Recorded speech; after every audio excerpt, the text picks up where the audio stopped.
Pueden escuchar esta bonita melodía que nos traemos para la honra y gloria del Señor. Amén.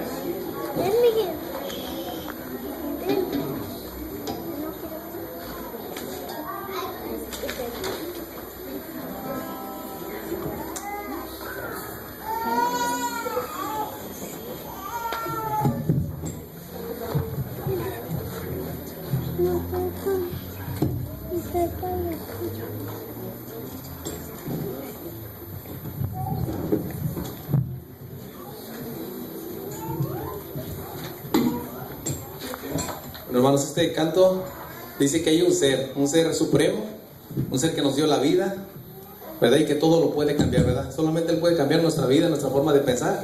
Y Él es el único que nos puede dar la vida eterna, ¿verdad? Así que pongan atención lo que dice este canto, para la honra y gloria de Dios.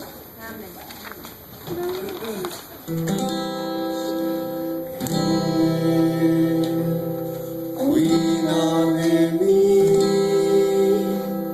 Hay un ser que todo lo puede. Hay un ser que todo lo ve. Hay un ser que vive eternamente. Ese ser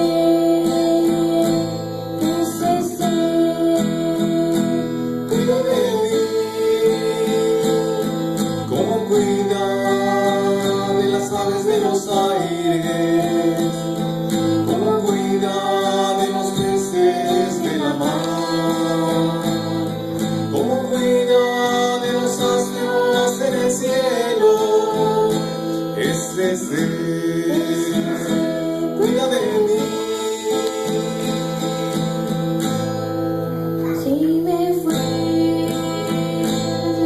de los cielos, si me fuera a los confines de la mar, si me fuera a las entrañas de la tierra, ese ser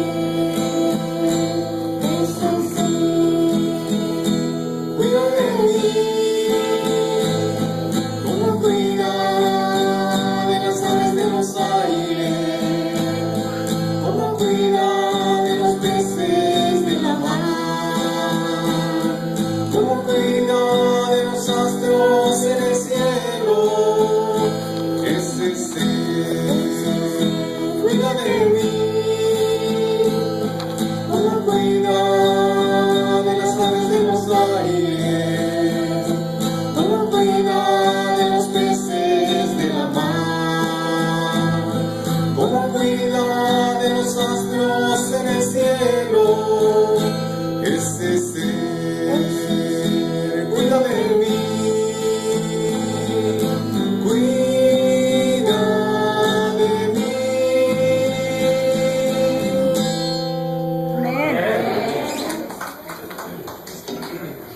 ¿Cuánto les gustó el especial? ¿Los invitaremos otra vez o ya no? Gracias, hermanos, que Dios los bendiga. Su tiempo pasó.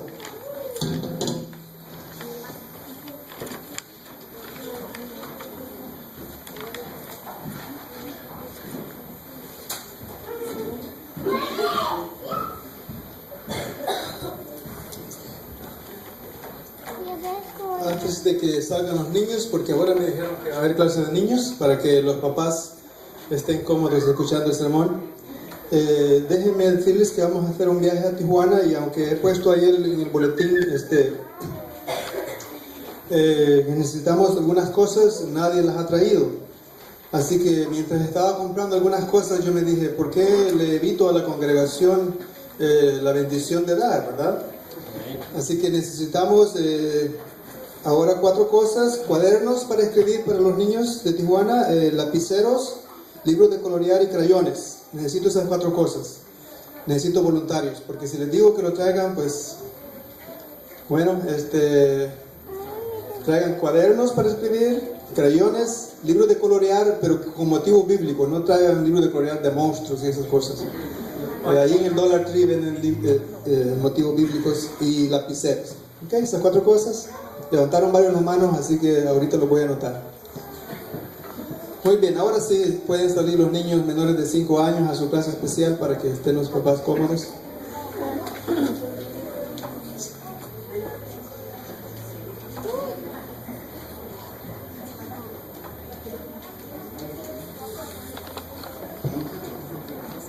Ya llegó el calor, ¿verdad? Hay que sacarse el saco. Muy bien. Vamos a pedir la bendición del Señor. Déjenme dar una explicación. La hermana leyó una lectura bíblica y mientras la estaba leyendo me di cuenta de que no era la apropiada. El asunto es que tenía un pastor invitado para predicar ahora y anoche me canceló. Así que el sermón lo hice y se me olvidó quitarle la lectura bíblica porque ya había hecho el boletín anterior. Así que no crean que me he equivocado con la lectura bíblica. Muy bien, oremos. Amante y bondadoso Padre, te damos infinitas gracias por este día, por tu amor, por tu cuidado, porque al venir a tu casa de oración nos damos cuenta que pertenecemos a una familia. Ayúdanos a estar unidos unos con nosotros mientras no nos soltamos de tu mano, Señor. Los hermanos y amigos que han venido esta mañana tal vez traen necesidades. Por favor, súplelas de acuerdo a tu voluntad, que sean económicas, físicas, laborales o migratorias. Pon tu mano poderosa en cada una de sus vidas y bendícelos y prospéralos. Bendice también a Liz y a la mamá de Liz, que se le murió su hermano allá en México, a la Florencia Álvarez. Señor, que tú le des la paz y el consuelo que solo tú sabes dar cuando nos enfocamos en la esperanza, en lo que viene. Gracias por tus bendiciones. Estamos listos para escuchar tu sermón. Por favor, háblanos, úsame, por favor. Te lo suplico y te lo agradezco en el nombre de Cristo Jesús. Amén. Comenzamos con una pregunta. ¿Cuál es la razón por qué Cristo fundó la iglesia en la tierra? ¿Cuál es la razón de nuestra existencia? ¿Por qué estamos aquí? ¿Cuál es la verdadera misión de la iglesia? El mundo está lleno de injusticia, dolor, enfermedad y muerte. Cuando Jesús creó todo el universo y al observarlo, Él dijo una frase: todo es bueno en gran manera, todo es hermoso, todo es perfecto. Sin embargo, pasaron unos días y empezó el dolor, la injusticia, la muerte. El mundo después del pecado se llenó de malas nuevas, malas noticias, y el mundo iba destinado a la perdición. No tenía esperanza, no tenía consuelo, no tenía salvación. Su destino apuntaba al caos, a la muerte y a la destrucción. Pero nosotros sabemos la preciosa historia de la piedad de Jesús. Dejó su trono de gloria, vino a la tierra y vino a traernos buenas nuevas. Trajo buenas noticias, trajo su gracia, trajo salvación. Eso es lo que es el Evangelio. En el mundo solo hay malas noticias, injusticia, dolor, muerte. El Evangelio es la buena noticia de Dios. Vino a decirnos que sí hay buenas nuevas en medio de las malas. Vino a decirnos que sí hay esperanza. Vino a asegurarnos que sí hay salvación. El Evangelio en griego significa buenas noticias, buenas nuevas o noticias gozosas. Y se menciona 72 veces en el Antiguo Testamento. A eso vino Jesús. Vino a evangelizar. Vino a darnos buenas nuevas. Ahora, ¿por qué fundó Cristo la iglesia? ¿Cuál es la razón de nuestra existencia? ¿Cuál es la misión de la iglesia? La misión de la iglesia es exactamente la misión que tuvo Jesús al venir a la tierra. Jesús vino para evangelizar. Y la misión de la iglesia es evangelizar. En el servicio cristiano, en la página 20, encontramos, y este es un párrafo que está en los boletines: la iglesia es el medio señalado por Dios para la salvación de los hombres. Fue organizada para servir y su misión es la de anunciar el Evangelio. A veces perdemos de vista nuestra misión. Jugamos a iglesia, somos muy buenos jugando a iglesia. usamos los departamentos, hacemos muchas actividades, pero nos olvidamos realmente de que la misión nuestra es evangelizar. A eso vino a Cristo, por eso fundó la iglesia. Nuestra verdadera misión es el evangelismo. ¿Qué significa evangelismo? 3 cosas. Primero es predicar, por palabra y por ejemplo. Segundo, hacer discípulos. Y tercero, testificar por Cristo. La iglesia verdadera de Cristo predica el evangelio completo. Ese es el primer principio de la iglesia. Lo predica en el alma, la mente y el cuerpo. Algunas iglesias solo predican enfocados en el alma, pero el evangelio completo implica las 3 partes. Por eso Jesús sanaba para el cuerpo, enseñaba para la mente y también predicaba para el alma. La iglesia verdadera de Cristo también hace discípulos. Esta es una de las cosas que nos hemos olvidado. La iglesia es perfecta siendo miembro de iglesia, pero se olvida de hacer discípulos. Esa es la misión de nuestra iglesia. En Servicio Cristiano, página 14, dice: cada verdadero discípulo nace en el reino de los cielos como un misionero. Y quizás no nos hemos convertido en misioneros porque somos miembros de iglesia, no en discípulos. El día que nos convertamos en discípulos seremos misioneros. Los discípulos evangelistas de Cristo no son aquellos que van a un seminario para aprender técnicas de evangelizar. No tienen estudios para aprender tácticas o técnicas en relaciones públicas. No son expertos en la teología, no son expertos en la religión. Sencillamente son testigos. Esa es la tercera parte. Testigos porque cuentan lo que saben y han visto de Cristo. Dan un testimonio realmente personal, por ejemplo y por palabra, de lo que Cristo ha hecho en sus vidas. Ministerio de la Bondad, página 64, dice: Cristo primero eligió a unas pocas personas y los invitó a seguirlo. Y cabe dar la explicación que no invitó a los más ilustrados, a los más estudiosos. 12 sencillas personas y los invitó a seguirlo. Cuando nosotros vamos a testificar de Cristo, invitamos a las personas a que sigan a Cristo también. El método no ha cambiado. Entonces ellos fueron en busca de sus parientes y conocidos y los trajeron a Cristo. No los trajeron a la iglesia, los trajeron a Cristo. Cuando usted va a dar estudios bíblicos y a compartir el mensaje, llévelos a Cristo, que es el Señor de la iglesia. Este es el método con que nosotros debemos de trabajar. El verdadero discípulo de Cristo evangeliza no con el propósito de traer miembros a la iglesia, evangeliza con el propósito de llevarlos a Cristo. Sencillamente narra claramente y comparte los eventos de lo que Cristo ha hecho en su vida, con el fin de que ellos se enamoren de Cristo y vayan también a Cristo, para que Cristo haga en ellos el mismo milagro que ha hecho con nosotros. Eso es sencillamente evangelizar. Hechos 1:8. Cuando Jesús se fue, les dijo a los discípulos que recibirían la virtud del Espíritu Santo, que vendría sobre ellos, y ellos iban a ser testigos. No iban a hablar de sus palabras, no iban a hablar de técnicas que iban a aprender en el seminario, iban a ser testigos de lo que habían visto y habían experimentado en Jerusalén, en Whittier, en Downey, en Lakewood y hasta lo último de la tierra. Es importante que entendamos que lo que necesitan es una experiencia. Para dar el Evangelio necesitamos explicar una experiencia que hemos vivido en las cosas de Dios y sencillez al presentar el amor a la verdad y a los perdidos. No necesitamos de técnicas o de métodos, necesitamos con sencillez explicar realmente lo que Dios ha hecho con nosotros. Ahora, ¿a quién le corresponde esa misión? Este es un problema serio, porque si vemos las iglesias, y esto no es problema de esta iglesia, es problema de todas las iglesias, solo dejamos el trabajo a unas pocas personas o a los que trabajan en la iglesia. Pero ¿a quién le corresponde esta misión? El salvar almas debe de ser la obra en la vida ¿de quiénes? Todos los que profesan a Cristo. ¿Están seguros? ¿De quiénes? ¿Ustedes profesan a Cristo? ¿Han conocido a Cristo? ¿Tienen a Cristo? Pues esta es su misión también. No hay excepción.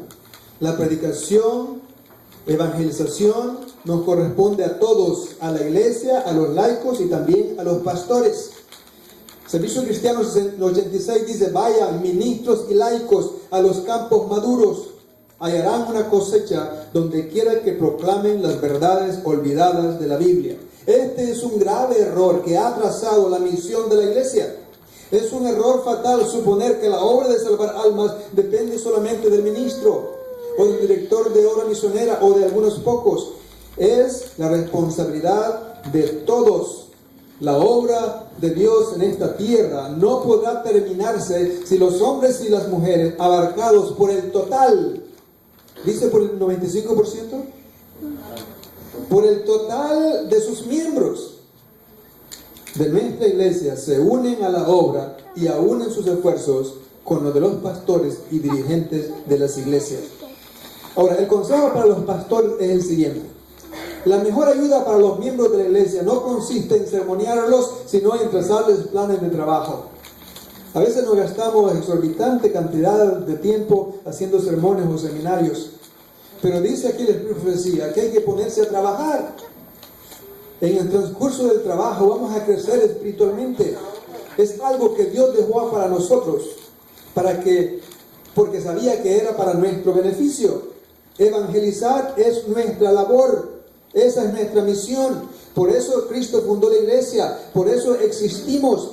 Todos los departamentos de la de la iglesia adventista, aventureros, jóvenes, conquistadores, obra misionera, escuela sabática, todos los departamentos fueron creados específicamente para llevar a cabo nuestra misión. A veces jugamos bien a los departamentos, pero nos olvidamos cuál fue la razón por la cual se fundaron todos los departamentos. Este es nuestro logo de la iglesia adventista. Y ahí tiene 3 llamas arriba. 3 significa la triunidad divina, pero también simboliza el mensaje de los 3 ángeles que debemos de proclamar al mundo. El último mensaje de Dios a través de su iglesia a los hombres de la tierra. Y en medio está la Biblia, porque nosotros predicamos a Cristo y la Biblia, y la cruz es un símbolo de que la salvación nuestra es por la gracia de Cristo. Abarcamos toda la Biblia, no solo una parte, Antiguo y Nuevo Testamento. Esa es una de las razones por las que yo soy adventista, porque la iglesia adventista acepta los 66 libros de la Biblia sin quitarle ni ponerle. Muchos cristianos no hacen eso, le quitan y la usan para su conveniencia. Y en medio está el mundo. Ese mensaje de los 3 ángeles tiene que abarcar el mundo. Usted no puede ir de misionero al África, pero puede ser misionero en su vecindario, con su familia y con sus vecinos. Usted es parte de ese mundo. El evangelio de la iglesia se debe de llevar a cabo con estrategias y objetivos. Objetivos primero. El objetivo, repito, no es ganar miembros para que vengan a sentarse en nuestra iglesia. El objetivo es hacer discípulos. Mateo 28:19, Jesús les dijo: ir a hacer discípulos a todas las naciones. ¿Cuál es la diferencia entre un discípulo, seguidor del Señor, y un miembro de la iglesia, seguidor de una denominación? Hay una tremenda diferencia. El miembro le gustan los panes y los peces. Al discípulo le gusta pescar. Al miembro entrega parte de sus recursos. El discípulo entrega toda su vida. El miembro espera que le den una tarea. El discípulo cumple su responsabilidad. El miembro murmura, critica y reclama. El discípulo se humilla y se niega a sí mismo. El miembro espera las oportunidades. El discípulo busca y crea las oportunidades. Amén. El miembro está muy cómodo en su banca. El discípulo está dispuesto a salir de su confort a evangelizar. Amén. El miembro espera que lo visiten. El discípulo es un visitador. La meta del miembro es ganar el cielo. La meta del discípulo es ganar almas para estar junto con ellas en el reino de los cielos. Amén. Hay una tremenda diferencia. El miembro predica el evangelio para conquistar nuevos miembros. El discípulo evangeliza para hacer nuevos discípulos. Aleluya. Porque cuando hacemos discípulos nos reproducimos fácilmente. Como ven, hay un mundo de diferencia entre un miembro de iglesia y un discípulo. La pregunta es: ¿quién eres tú? ¿Eres un miembro de iglesia o eres un discípulo? Servicio Cristiano, página 14, dice: el verdadero discípulo nace en el reino del cielo como misionero. Es una característica irrefutable de un discípulo. El que bebe del agua viva llega a ser una fuente de vida. El miembro toma y toma para él mismo. El discípulo toma y comparte con los demás. El que recibe llega a ser un dador. Ese es nuestro desafío. La iglesia cristiana se ha estancado porque no hemos cumplido nuestra misión. Y de hecho, aquí hemos comenzado una escuela de entrenamiento laico para que este año cumplamos nuestra misión. Invité a los hermanos que vinieran el sábado pasado y llegaron 12. Es una casualidad, no son 12 discípulos. Y solo una mujer entre todas. Ahora le voy a hacer una invitación a toda la iglesia. A las 2 de la tarde, después de que usted coma su lunch, se viene para la iglesia y vamos a trazar los planes. Va a durar media hora nada más. Vamos a hacer las clases 2 veces por semana, 2 meses por mes. Y vamos a asistir a algunos seminarios de algunos pastores en algunas iglesias que van a estar dando seminarios con unas clases especiales. El próximo va a ser el 9 de marzo en la iglesia Panamericana, porque tenemos nuevos planes para este año. Nos hemos dormido, hemos jugado a ser miembros de iglesia, practicamos todas las actividades del departamento, pero no hemos olvidado de nuestra misión. Si vienen esta tarde, les hablaré de las metas y estrategias en nuestra escuela de evangelismo. A través de este tiempo se van a estar dando clases como principios de evangelismo, métodos simples para dar estudios bíblicos, principios de evangelismo personal o testimonio personal, cómo enseñar a doctrinas adventistas bíblicas, métodos para obtener decisiones, entre algunas de las clases. Es importante que entendamos y que esto son las estrategias, pero lo más importante es testificar de lo que Cristo ha experimentado con nosotros. Al final del curso se le dará diploma, pero el diploma más importante que esperamos es que el Señor nos dé la bienvenida en el cielo con todas las almas que estamos ganando. Me dirán los amigos que han venido: sí, pero eso es para ustedes los miembros. No, es para ustedes también, y ahora les voy a explicar por qué. Las características de un verdadero discípulo, le voy a dar 10 características de un verdadero discípulo bíblicas. En Lucas 5, 27 y 28 habla de que el discípulo acepta el llamado de Jesús y le sigue. Después de estas cosas salió y vio a un publicano llamado Leví sentado al banco de los tributos públicos y le dijo: sígueme. Y este, dejándolo todo, se levantó y le siguió. En segundo lugar, se niega a sí mismo, toma su cruz y le sigue. Si alguno quiere venir en pos de mí, dijo Jesús, niegue a sí mismo, tome su cruz y sígueme. En tercer lugar, renuncia a todo lo material por Cristo. En otras palabras, pone a Dios en primer lugar. Lucas 14:33. Así pues, cualquiera de vosotros que no renuncia a todo lo que posee, no puede ser mi discípulo. Cuarto lugar, mantiene íntima devoción y constante comunión con su maestro. En Juan 15, 4 y 5 dice: permaneced en mí y yo en vosotros. El que permanece en mí y yo en él, este lleva mucho fruto, porque separado de mí, nada, absolutamente nada podéis hacer. Quinto, el discípulo permanece fiel a la palabra de Dios. Juan 8:31. Si vosotros permaneciereis en mi palabra, seréis verdaderamente mis discípulos. El discípulo está listo para testificar por Cristo. Romanos 1:15. Así que, en cuanto a mí, dice Pablo, que se convirtió en discípulo del Señor, estoy pronto a anunciaros el evangelio también a vosotros. Séptimo, el discípulo desarrolla amor por sus semejantes. No es egoísta, y esa es la razón principal por la que damos el evangelio, para que dejemos de ser egoístas y compartamos las bendiciones y la salvación y el reino eterno con los demás. En esto conocerán que todos son mis discípulos, si tuvieres amor unos con los otros. Servicio Cristiano dice, no puse esa cita, pero el punto número 7 es: siente pasión. El discípulo siente pasión por conquistar las almas. No dice siente un deseo. Muchos tenemos un deseo, pero no tenemos un plan, un anhelo, una pasión. El discípulo sí, esa es su pasión. Muere, ora, vive por conquistar almas para el reino de los cielos. 1 Corintios 9:16 Pues si anuncio el Evangelio, no tengo por qué gloriarme, porque me es impuesta necesidad. Y ay de mí, cuidadito, ay de mí, si no anunciar el Evangelio. El discípulo no es un árbol sin fruto.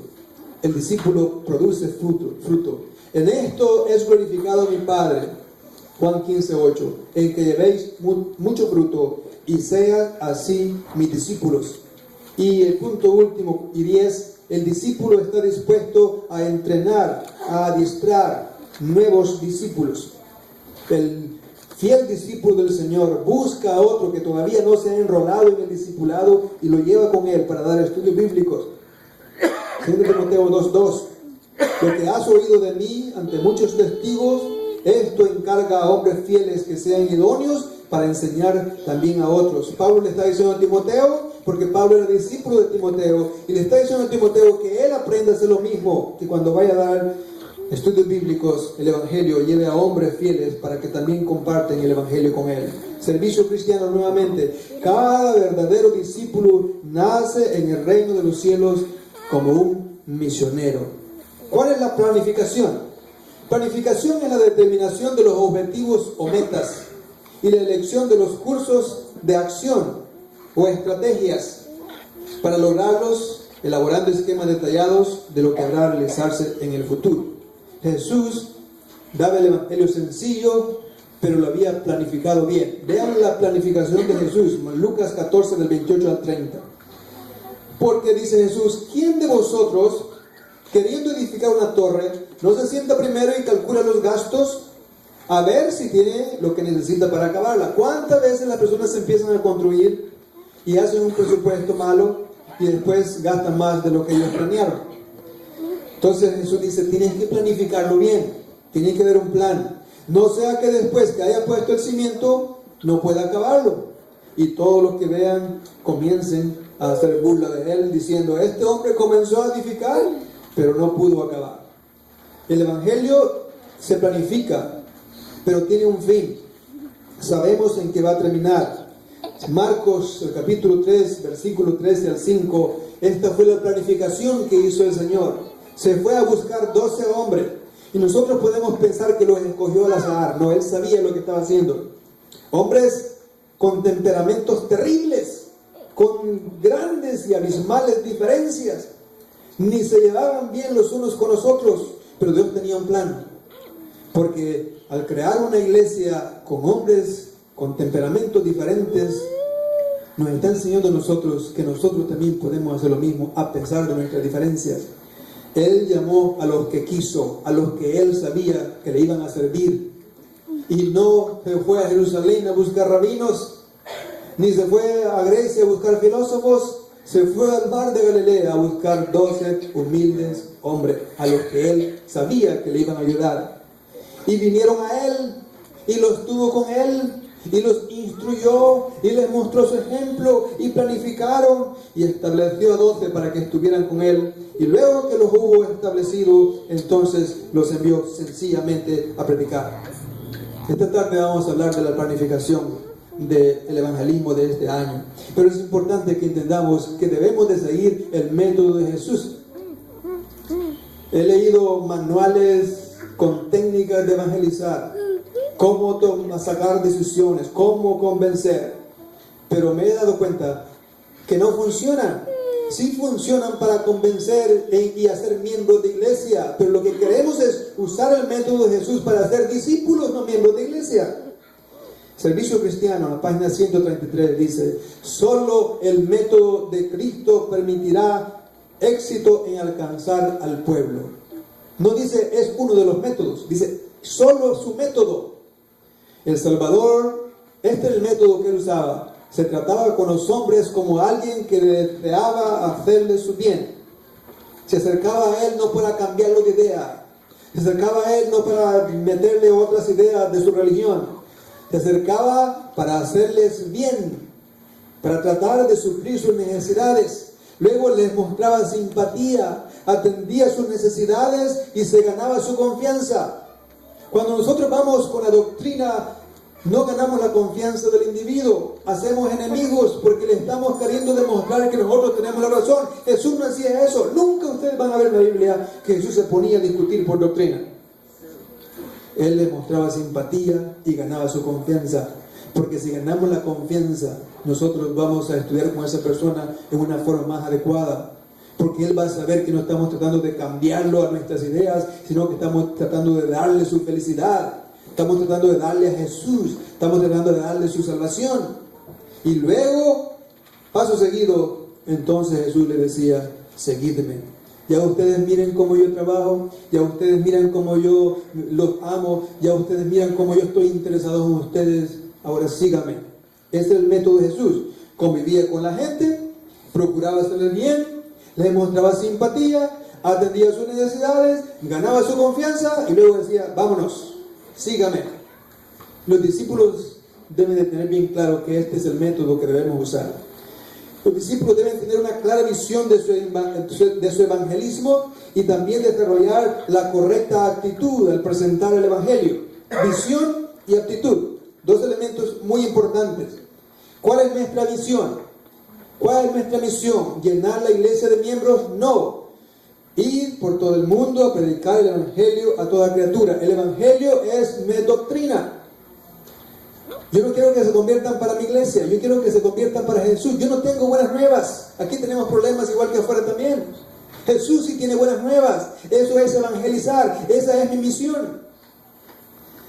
Será predicado este evangelio del reino en todo el mundo por testimonio a todos los gentiles y entonces vendrá el fin. Nosotros esperamos la segunda venida de Cristo y por eso nos llamamos adventistas, porque esperamos su advenimiento.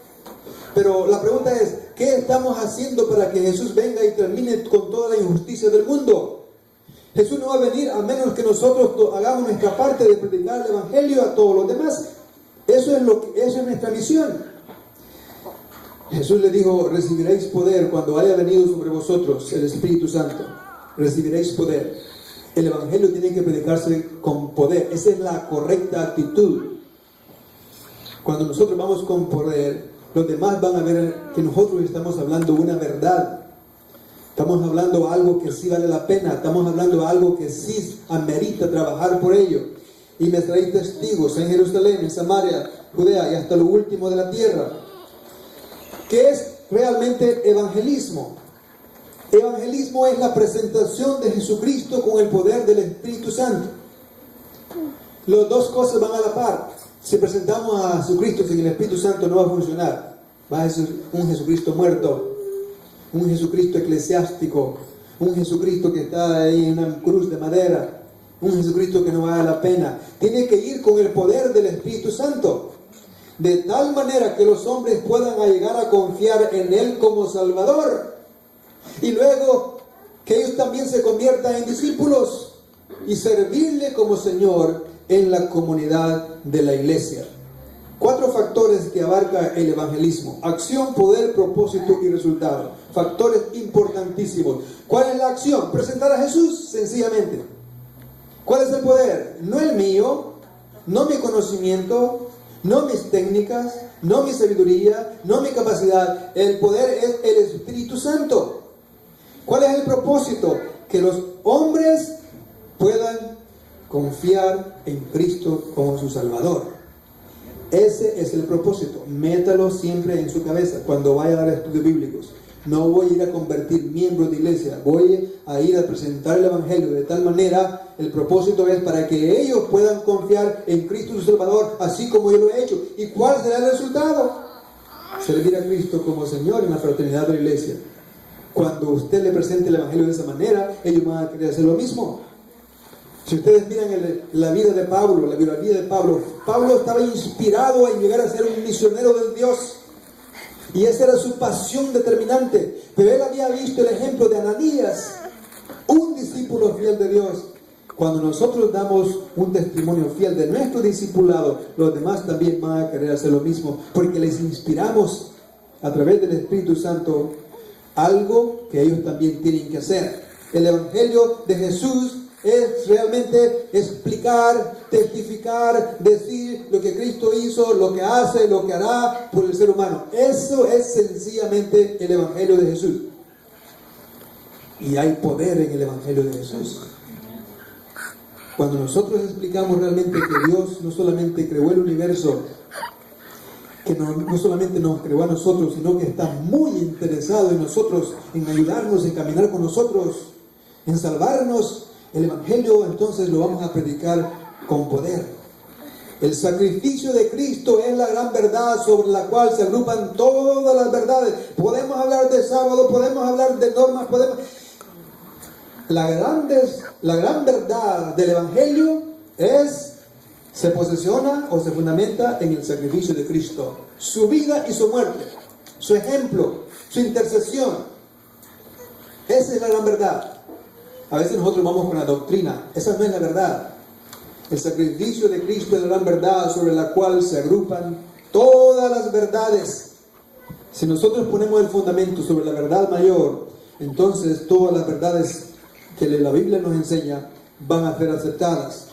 En sentido histórico, y en sentido teológico, y en sentido escatológico. El Evangelio es que Jesús vino a buscar y a salvar lo que se había perdido. Ese es el sentido histórico. Él lo hizo. Y no se fue. También está aquí con nosotros. No quedó en la tumba, resucitó. Sentido teológico, Jesús murió por nuestros pecados, resucitó y está intercediendo por nosotros. Y un sentido escatológico es que un día Él prometió que va a venir por nosotros. Jesús regresará otra vez a este mundo. Eso es el Evangelio. Ahora, ¿qué actitud debemos tener cuando nosotros damos el Evangelio? No tiene que avergonzarse del Evangelio porque no es suyo. El Evangelio es de Jesús. No me avergüenzo del Evangelio, dice Pablo, porque es poder de Dios. No es poder mío, no es poder de la iglesia, es poder de Dios para la salvación a todo aquel que cree, primeramente al judío, y también al griego, y al mexicano, y al salvadoreño, a todos. El evangelista desarrolla una verdadera actitud. El evangelista o el discípulo de Cristo no se desanima, no se rinde, no se chasquea. ¿Por qué? Porque el poder que lo impulsa es el Espíritu Santo. Jesús les dijo bien claro: recibiréis poder cuando haya venido sobre vosotros el Espíritu Santo. Y cuando tenemos un poder nunca nos desanimamos. Seguimos insistiendo, compartiendo el Evangelio de salvación en todos los lugares donde nosotros nos encontremos. Tiene que tener una preparación espiritual. Es lo básico y lo más importante. No podemos nosotros dar de lo que no tenemos. Tiene que tener instrucción y capacitación. Ya hablamos que la instrucción mejor es usar el método de Jesús, y también después tenemos que ir a testificar. El testimonio es importante. Tenemos que hablar de lo que hizo Jesús.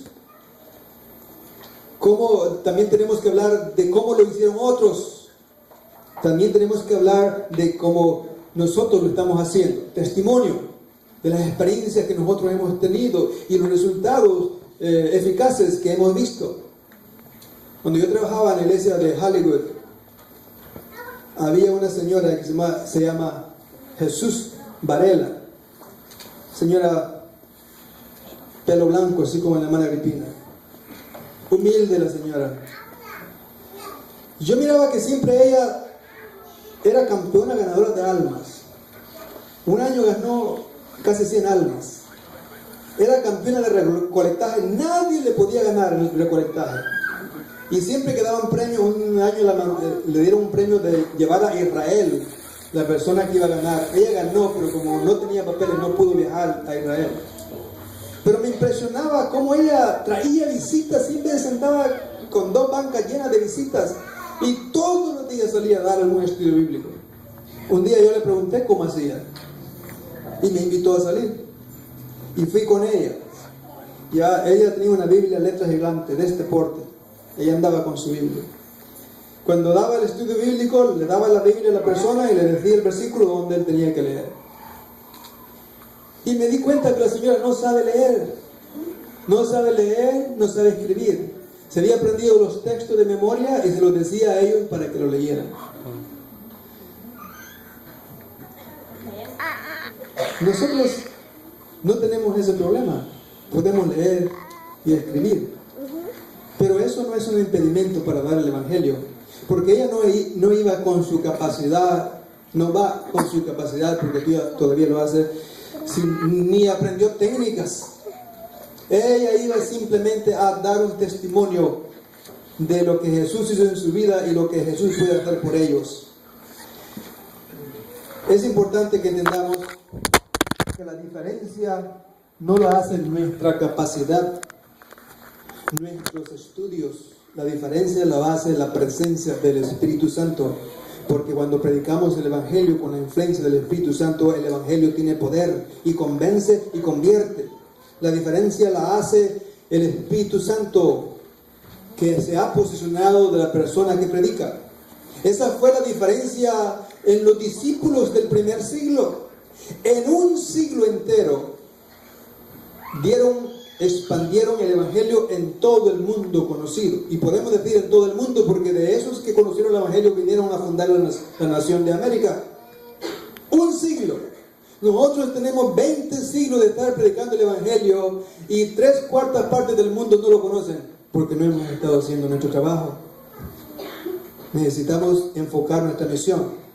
Lo que nosotros no hemos podido hacer con todos los recursos que tenemos, radio y televisión, ellos lo hicieron. Porque la diferencia la hizo que ellos iban a predicar el Evangelio con la influencia del Espíritu Santo. Ellos no tenían grandes templos.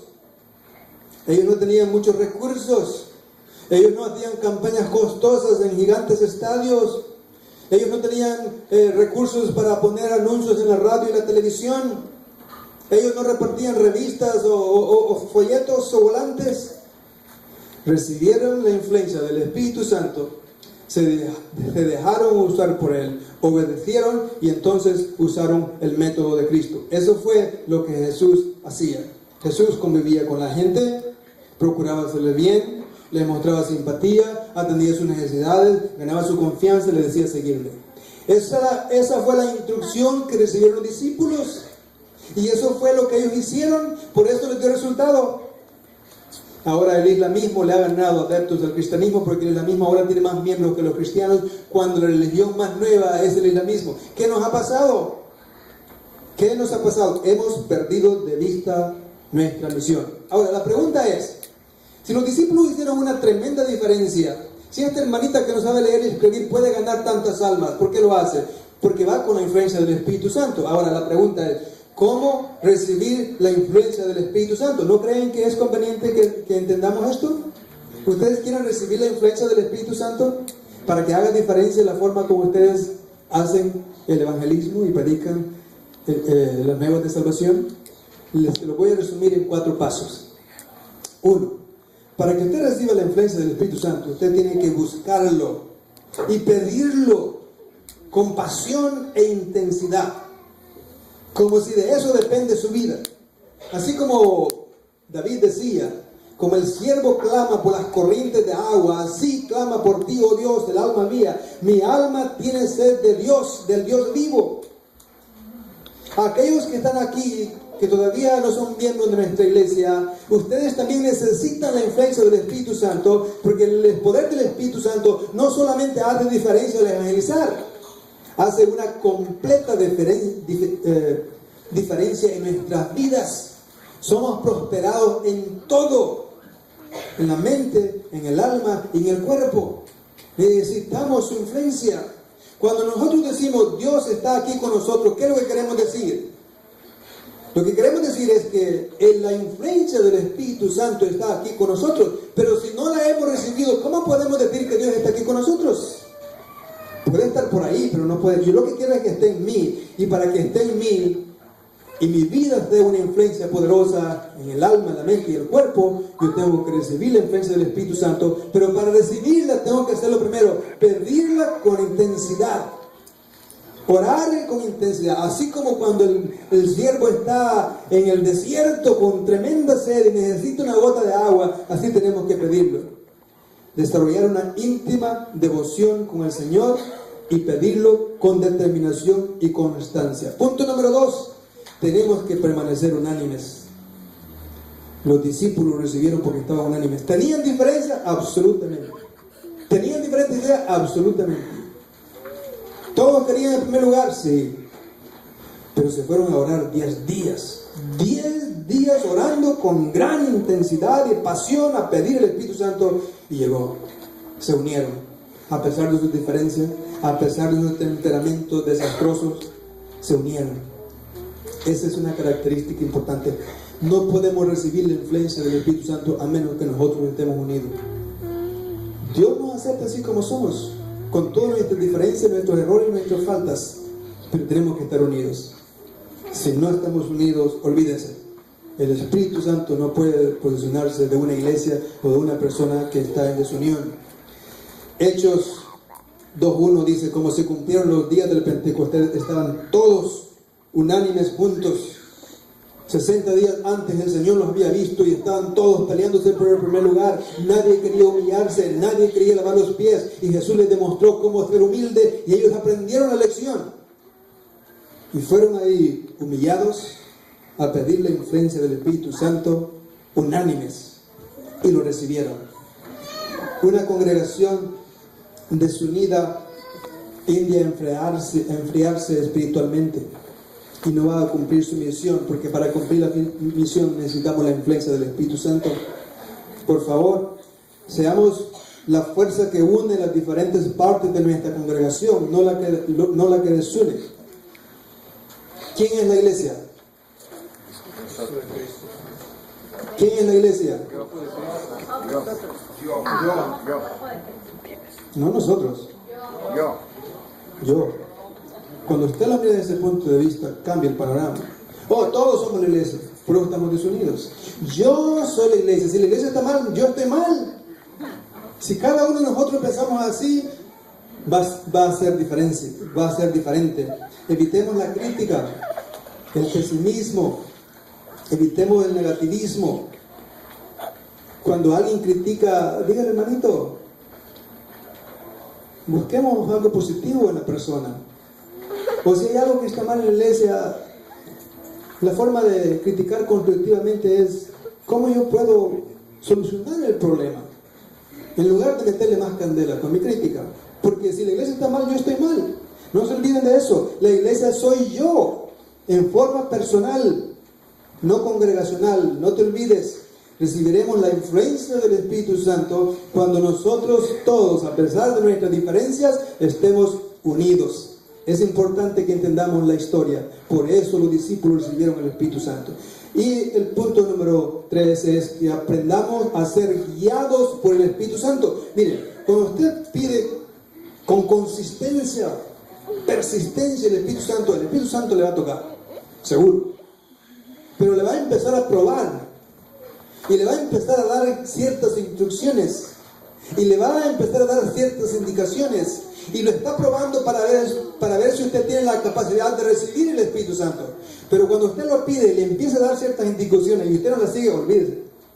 El Espíritu Santo va a salir huyendo. Nosotros, para recibirlo, necesitamos aprender a ser guiados por el Espíritu Santo. Todos los que son guiados por el Espíritu de Dios, esos son verdaderamente los hijos de Dios.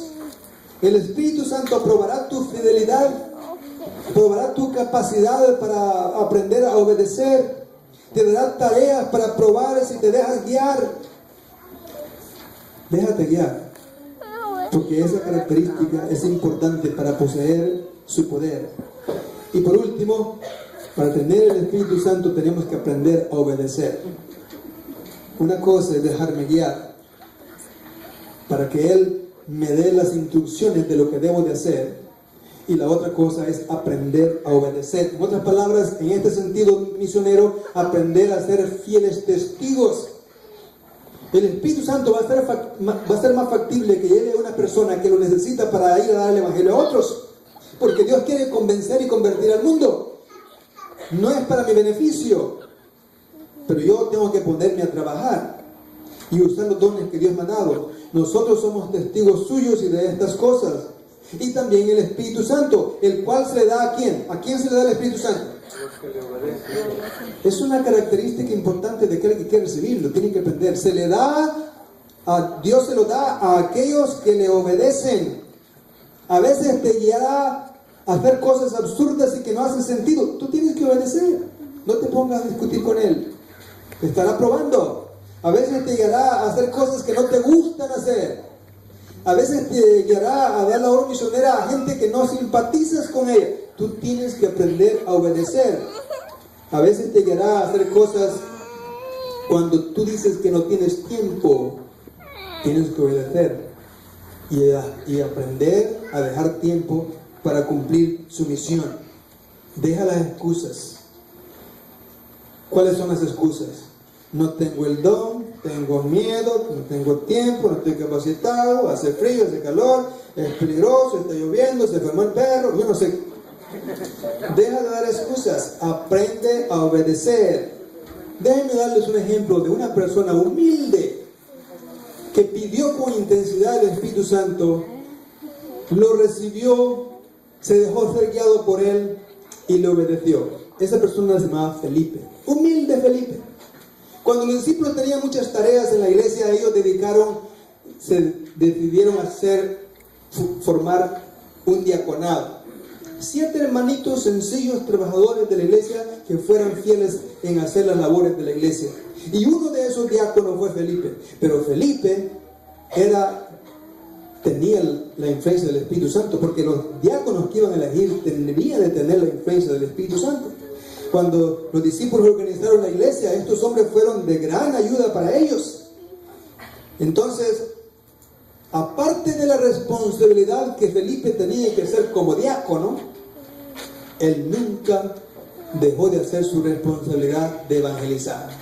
Felipe puede haber dicho, bueno, yo soy diácono, aquí me gusta estar en la iglesia limpiando bancas o qué sé yo. No, Felipe hacía su trabajo de diácono, pero él se dedicaba a evangelizar, porque esta es responsabilidad de ¿quiénes? De todos, diáconos y no diáconos. No nos podemos quitar de esa responsabilidad. Y cuando los discípulos fueron esparcidos por todo el mundo, Felipe decidió irse al lugar más peligroso, a Samaria, un lugar donde odiaban a los cristianos. Felipe fue allá, descendiendo a Samaria, les predicaba a Cristo. ¿Qué predicaba? ¿Predicaba doctrina? No, predicaba a Cristo. Y el ejemplo y el testimonio de Felipe nos inspira a nosotros también a predicar a Cristo con la influencia del Espíritu Santo. Porque lo que hizo este dedicado diácono en la evangelización fue estupendamente fenomenal. Era humilde, era sencillo, pero usó el método de Cristo y estaba influenciado por el Espíritu Santo. La gente escuchaban atentamente, unánimes, las cosas que decía Felipe, y oyendo y viendo las señales que él hacía. ¿Qué hacía Felipe? Muchos que tenían espíritus inmundos salían dando grandes voces. Muchos paralíticos y cojos eran sanados.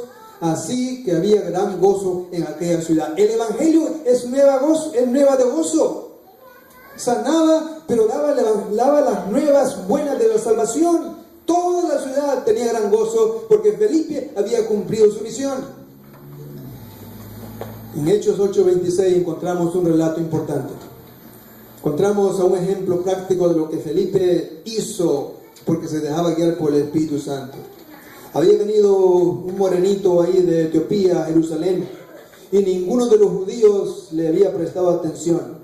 Pero como Felipe se dejaba guiar por el Espíritu Santo, el ángel del Señor le habló a Felipe diciendo: levántate, ve al mediodía al camino que desciende de Jerusalén a Gaza, el cual es desierto. Al desierto, 120 grados de calor. ¿Qué voy a hacer al desierto? Felipe obedeció, se dejó guiar y se fue al desierto, exactamente donde el Espíritu Santo le había hablado. Y se encontró que iba un hombre, el pobre tío que regresaba de Jerusalén, porque nadie había hecho su trabajo evangelizador, nadie le había hablado de Cristo, y se iba con tremendas dudas leyendo al profeta Isaías. Y mientras pasaba por ahí cerca donde estaba Felipe le pregunté: ¡hey! ¿Entiendes lo que lees? Y dice el pobre eunuco: ¿y cómo voy a poder entender si nadie me ha evangelizado? Nadie me explica, no me enseña nadie. Y rogó a Felipe: por favor, súbete. Y se sentó Felipe con él en el carro. Y el Espíritu dijo a Felipe: llégate. Noten cómo él se dejaba guiar y obedecía. Júntate a ese carro. Y mientras Felipe predicaba, ¿de qué predicó Felipe? ¿De qué predicaba en Samaria? De Jesús. ¿Y de qué le predicó al etíope? De Jesús. Y entonces Felipe, abriendo su boca y comenzando desde esta escritura, le anunció el Evangelio de Jesús. Cumplió su misión. Y miren el resultado de una persona que posee la influencia del Espíritu Santo, se deja guiar por el Espíritu Santo y obedece al Espíritu Santo. Miren el resultado. Felipe no lo tuvo que convencer, no le preguntó, ¿te quieres bautizar? Nada de eso hizo Felipe. El Espíritu Santo había hecho toda su labor. Y yendo por el camino llegaron a cierta agua y el eunuco le preguntó a Felipe. Porque la palabra que Felipe le había dado, aunque era sencilla, tenía poder. El eunuco le dijo, ¿qué hago? ¿Qué impide que yo sea bautizado? No le dio toda la fe de Jesús, un solo estudio bíblico, la presentación del Evangelio, sencillamente. Y dice Felipe, bueno, si crees de todo corazón, bien puedes. Y respondiendo dijo, creo que Jesucristo, el Hijo de Dios. Bueno, ha dicho las palabras mágicas. Mandaron a parar el carro, descendieron ambos al agua, Felipe el eunuco le bautizó. Y noten cómo Felipe se dejaba influenciar por el Espíritu Santo. Y como subieron del agua, el Espíritu Santo, Felipe no decidía a dónde ir, se dejaba guiar. El Espíritu Santo arrebató a Felipe y no lo vio más el eunuco, pero el eunuco se fue completamente gozoso por el camino, porque había encontrado las buenas de salvación, había encontrado las buenas las noticias de gozo. Eso es lo que produce gozo en el ser humano. Y ahí vemos a Felipe yendo por la influencia del Espíritu Santo a otro lugar. ¿Qué resultados? El trabajo misionero se hace fácil cuando tenemos la influencia del Espíritu Santo. La testificación, la evangelización, el trabajo misionero contribuye a nuestra vida espiritual. Es para nuestro beneficio. No es para el beneficio de la iglesia, ni siquiera para el beneficio de Dios. Dios podría haber alcanzado su objetivo de salvar a los pecadores sin nuestra ayuda. Dios lo puede hacer. Puede mandar ángeles para que convenzan a medio mundo. Pero a fin de que podamos desarrollar un carácter como el de Cristo, ¿para ayuda de quién es? Para ayuda mía. Eso fue lo que me pasó cuando fui primeros años a la prisión. El hermano director del Ministerio de Prisiones me había invitado a ir. Y finalmente yo decidí con la idea de que yo iba a ir a ayudar a los presos. Y cuando salí de la prisión dije yo, wow, yo me sentía mejor que como había entrado. Dios ha permitido que nosotros trabajemos en su obra para nuestro beneficio, porque al hacerlo desarrollamos un carácter como el de Cristo. Debemos de participar en su obra a fin de encontrar en su gozo el gozo de ver almas redimidas por su sacrificio. Debemos participar de sus labores a favor de la redención de la humanidad. Todos pueden hacer algo en la obra. No hay nadie aquí que esté exento. Ni la hermana que no podía leer. Nadie será declarado inocente delante de Dios a menos que haya trabajado fervorosa y abnegadamente por la salvación de las almas. Nadie puede decir yo no pude. Todos podemos. No podréis transferir vuestro deber a otro. Ay, que lo haga el pastor, de por sí le paga a él. O el hermano que es el director. No se puede transferir esa obligación. Nadie sino vosotros mismos puede realizar vuestro trabajo. Yo no puedo hacer su trabajo, perdóneme, pero yo no conozco a la gente que usted conoce. Yo no voy a los lugares que usted conoce. Esa es su labor. Nadie sino vosotros mismos puede realizar vuestro trabajo. Si retenéis vuestra luz, noten la parte final. Si retenéis, si sois mezquinos, alguien deberá ser dejado en las tinieblas a causa de vuestro descuido. Lo que está diciendo es que alguien se puede condenar porque yo no hago mi trabajo. Muy interesante. Trabajar como evangelista de Jesús es nuestro privilegio, es nuestra responsabilidad. Y ojo, amigos visitas, es un requisito para lograr la salvación.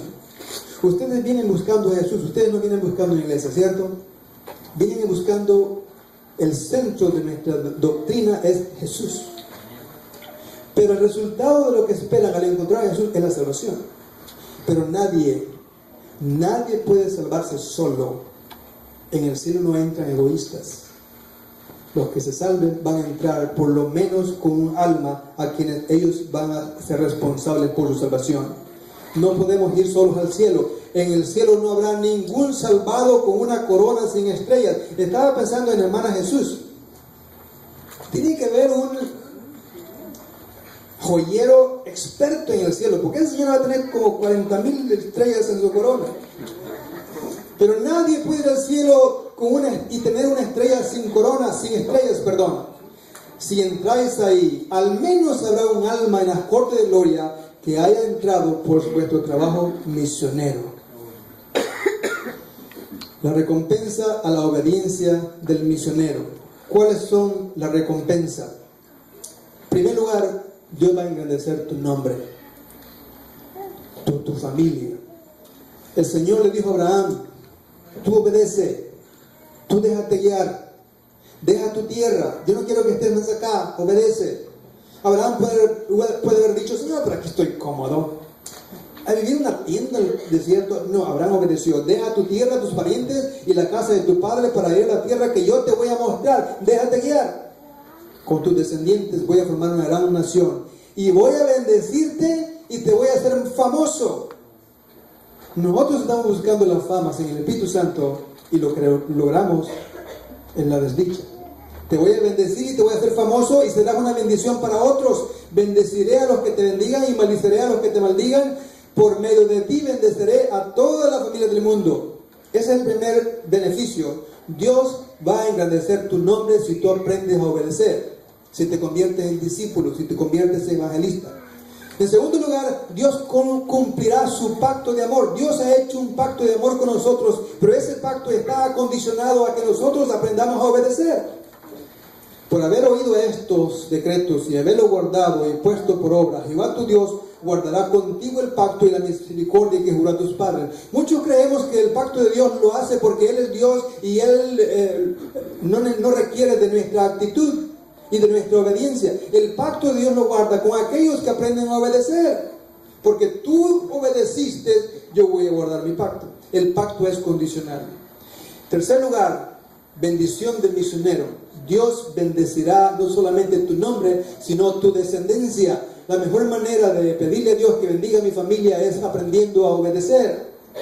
Te amará, te bendecirá, te multiplicará, bendecirá el fruto de tu vientre, el fruto de tu tierra, y bendito serás más que todos los pueblos de la tierra. Tú eres alguien especial, y no solamente tú, tu descendencia también. ¿Por qué? Porque aprendes a obedecer. También Dios quitará tu enfermedad. Esa fue la promesa que Dios le dijo a los israelitas si obedecían, si dejaban guiar.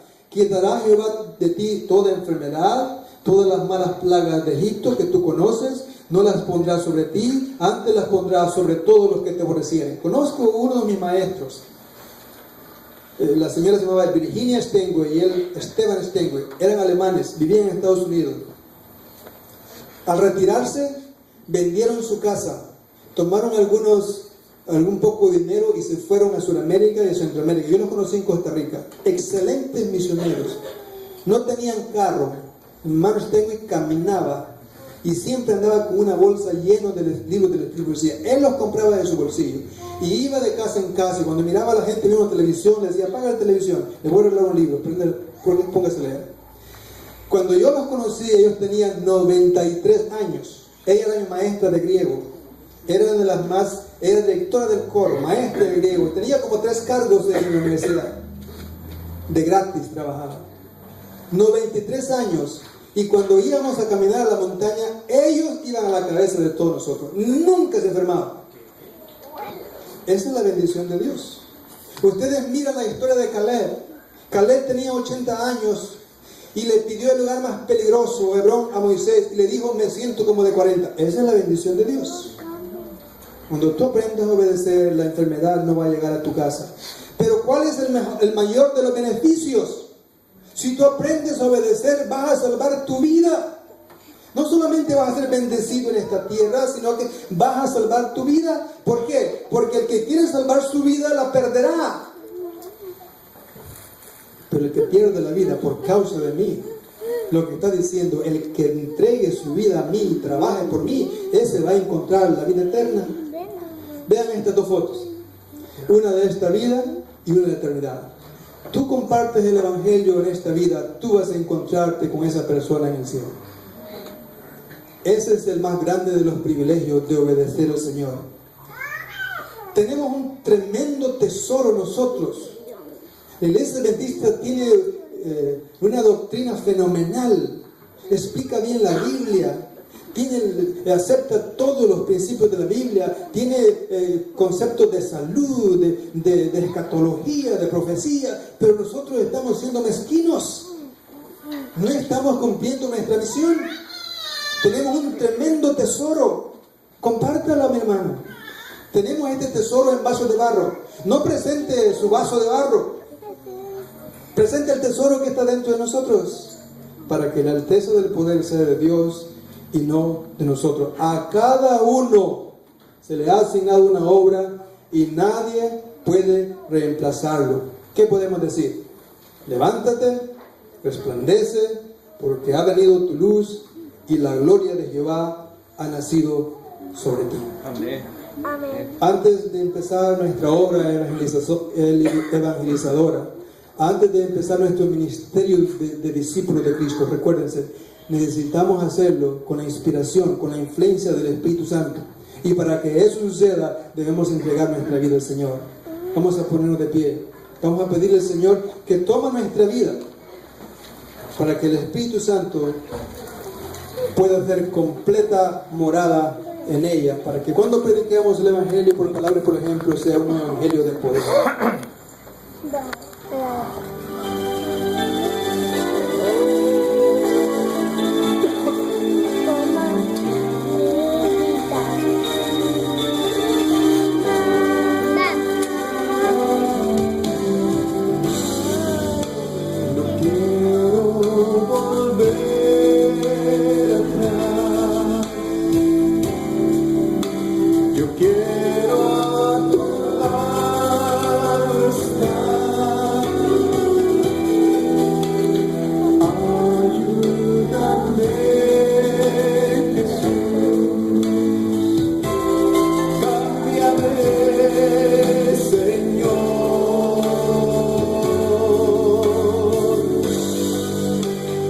Toma mi